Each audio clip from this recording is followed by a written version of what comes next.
से हमने बहुत ज़्यादा पार्शियलिटी और चीज़ें फेस करी, पर परमेश्वर ने जब मैं कलीसिया में आया और मेरे शेफर्ड ने मुझे बाइबल के वचन दिए, तो मुझे ये वचन मिला कि For God so loved the world that He gave His one and only Son, that whoever believes in Him shall not perish but have eternal life. तो इस वचन ने मुझे मेरे पाप से, मेरी बुरी चीजों से, या फिर जो भी कर्ज मेरी लाइफ में चल रहा था,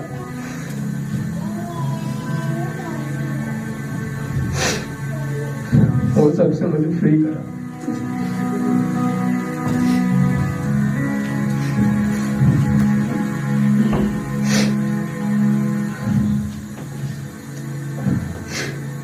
जैसे जैसे मैं बड़ा होता गया, परमेश्वर ने मुझे आगे बढ़ाया। तो जैसे कि हमारी फैमिली थोड़ा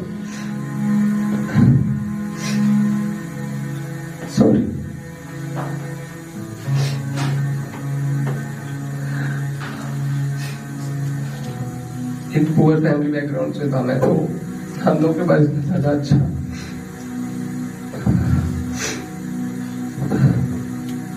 मनी और खाने पीने की चीजें नहीं थी। तो बिगनिंग से मैंने देखा था कि एजुकेशन में, चीजों में हमारी फैमिली बहुत ज्यादा डाउनवर्ड थी।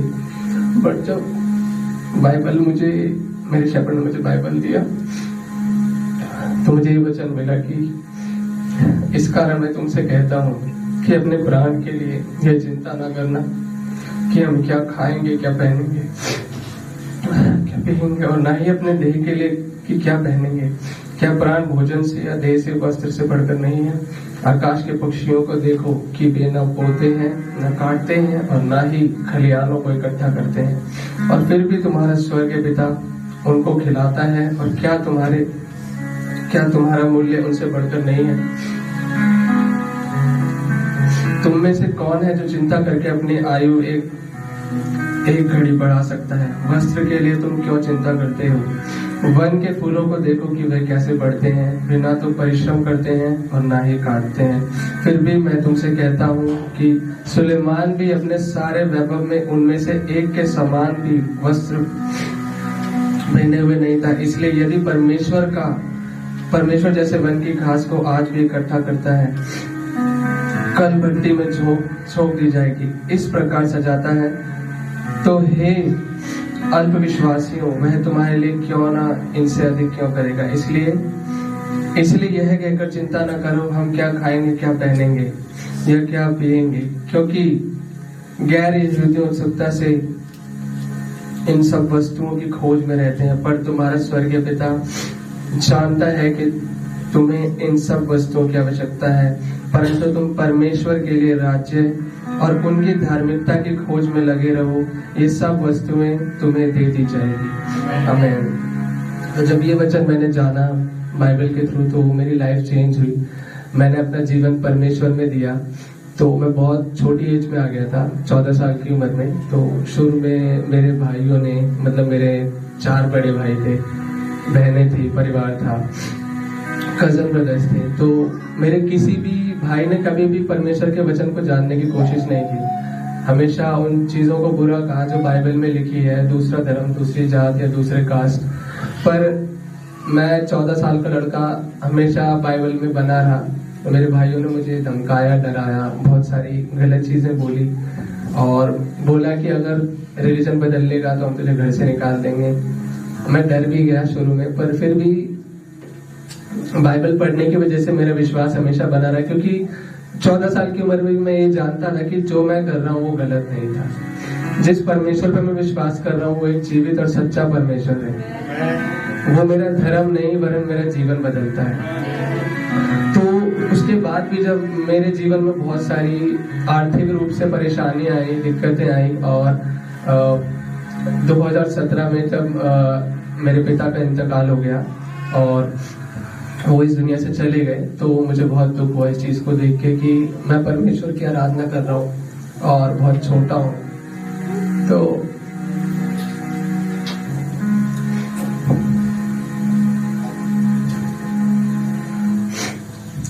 तो मैं आगे कैसे वर्शिप करूँ?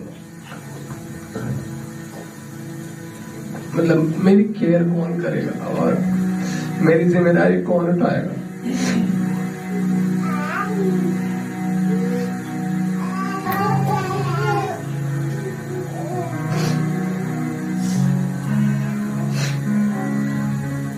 पर तब भी मेरे कलीसिया के लोग मेरे पास आए, उन्होंने मुझे प्रभु के वचन दिए।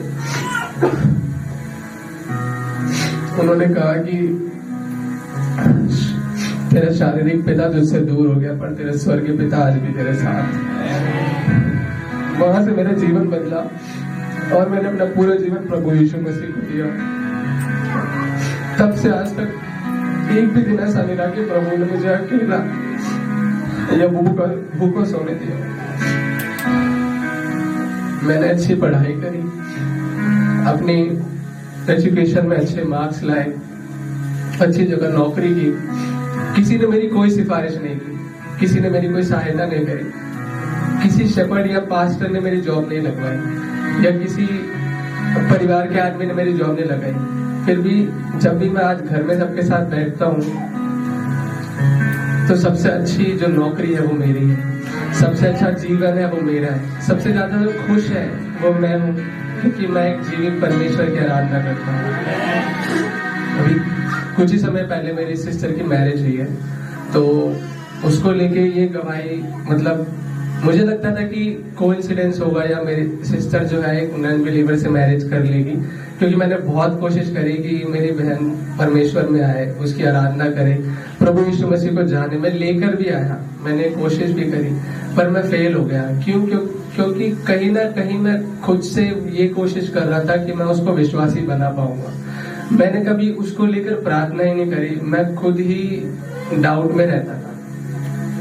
तब जब यहाँ कलीसिया में आया तो पहली बार मुझे पास्टर सोबियो ने बोला कि तुम अपने सिस्टर को क्यों परमेश्वर में नहीं लाते हो, या उसकी मैरिज के लिए तुम प्रे कर रहे हो तो क्यों कोशिश नहीं करते हो। फिर पास्टर सोबियो चले गए, इस दुनिया से चले गए। फिर उसके बाद पास्टर विनोद ने मुझे ये शेयर करा, मुझे बोला प्रार्थना करी। उन्होंने बोला कि मुझे लगता है कि तुम्हें अपनी सिस्टर को कलीसिया में लाना चाहिए। तो मैंने उनको बोला, पास्टर विनोद को, कि ये पॉसिबल नहीं है, क्योंकि वो कुरान पढ़ रही है।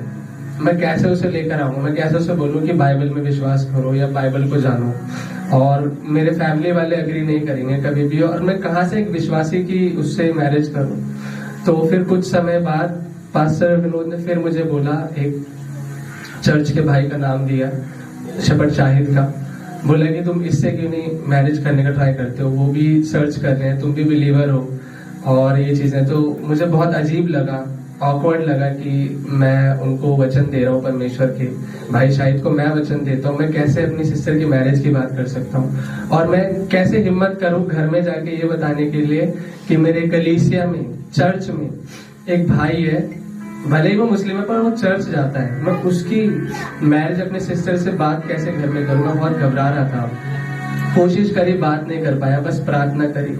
तो पास्टर विनोद ने भी मुझसे नहीं कहा कि तुम जबरदस्ती जाके कोशिश करो, उन्होंने बोला बस प्रार्थना करो। मुझे नहीं पता था कि उस प्रार्थना के बाद ऐसा कुछ होगा जो मेरे लिए अद्भुत होगा, जो अविश्वसनीय होगा, जो मैं शायद किसी बाहर के व्यक्ति को बताऊं तो वो नहीं मानेगा।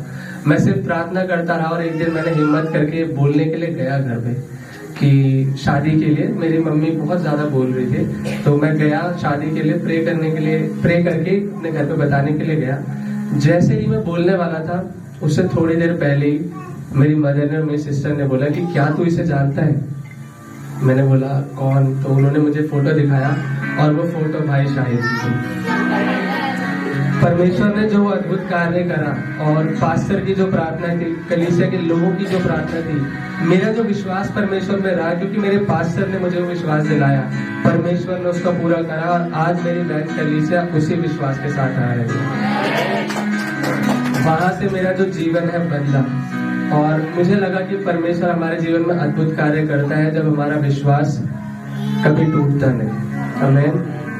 इसी तरीके से मैं जो अपनी टेस्टमनी है शेयर करना चाहूंगा सारे भाई बहनों, क्योंकि जो भी ये सोचते हैं कि कलीसिया जाने से कुछ नहीं होता, कलीसिया या फिर कलीसिया में ऐसी चीजें हो जो हम चाहते हैं, ऐसा नहीं होता।